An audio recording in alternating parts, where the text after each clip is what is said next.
Bonjour, mon nom est Yann Casabonne. Ça me fait plaisir d'appuyer Daniel Breton dans le comté Sainte-Marie-Saint-Jacques. Je trouve ça important de réélire quelqu'un du PQ dans ce quartier-ci. Au cours de mes réflexions, je pensais à la dite souveraineté, mais juste de gauche, que proposent Kadir et Mme David. Je me disais pour moi que la libération d'un peuple, ça devait être plus grand que ça. C'est plus noble que juste une idéologie de gauche. Parce qu'on n'a pas fait les droits de l'homme de gauche, on n'a pas fait la libération de la femme de gauche. C'était des projets qui rassemblaient puis qui impliquaient c'était indivisible entre les femmes, les hommes et quelques visions qu'ils aient de gauche, de droite ou de centre. Alors pour moi, le projet proposé par Kadir et David n'est pas très rassembleur, surtout quand ils voir cracher comme ça sur la droite ou le centre, je me dis qu'ils ne m'incluent pas dans leur rassemblement souverain, supposé souverain. D'ailleurs, ils sont incapables de l'écrire dans leur article numéro 1 ou comme article numéro 1, soit dans leur programme, soit dans leur plateforme électorale. Alors pour moi, d'être incapable de l'inscrire, ça prouve, et puis de voir leur incohérence aussi dans leur discours, d'un côté Kadir qui va prôner l'unité canadienne chez les anglophones, puis François David qui amplement parle de souveraineté. C'est un peu incohérent. Fait que pour moi, c'est un message à double tranchant qui n'est pas clair.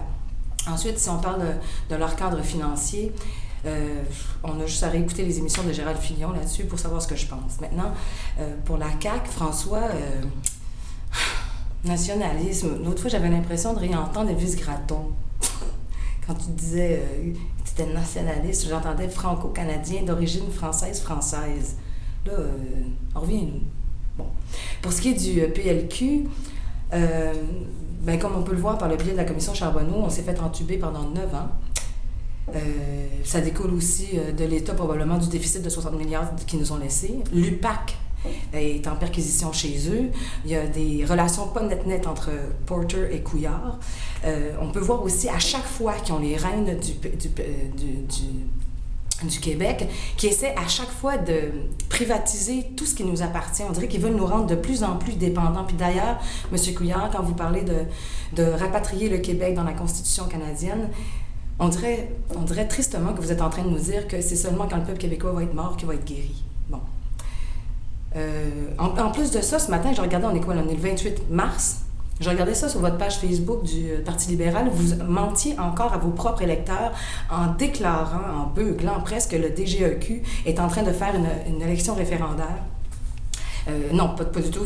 Il voulait faire, préparer une élection référendaire si le PQ rentrait majoritaire, ce qui était absolument faux. Je vous ai posté la réponse du DGE là-dessus.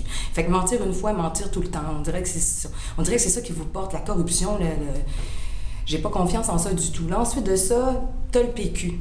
T'as le PQ qui, pendant 18 mois seulement, d'un PQ minoritaire, puis ça, je tiens à le dire, minoritaire, tu peux pas faire ce que tu veux. Tu es soit bloqué toujours par le PLQ ou bien par la CAQ ou par les deux en même temps, ce qui est encore pire. Fait que donc, dans ce contexte minoritaire-là, il a su faire avancer des choses qui sont non négligeables.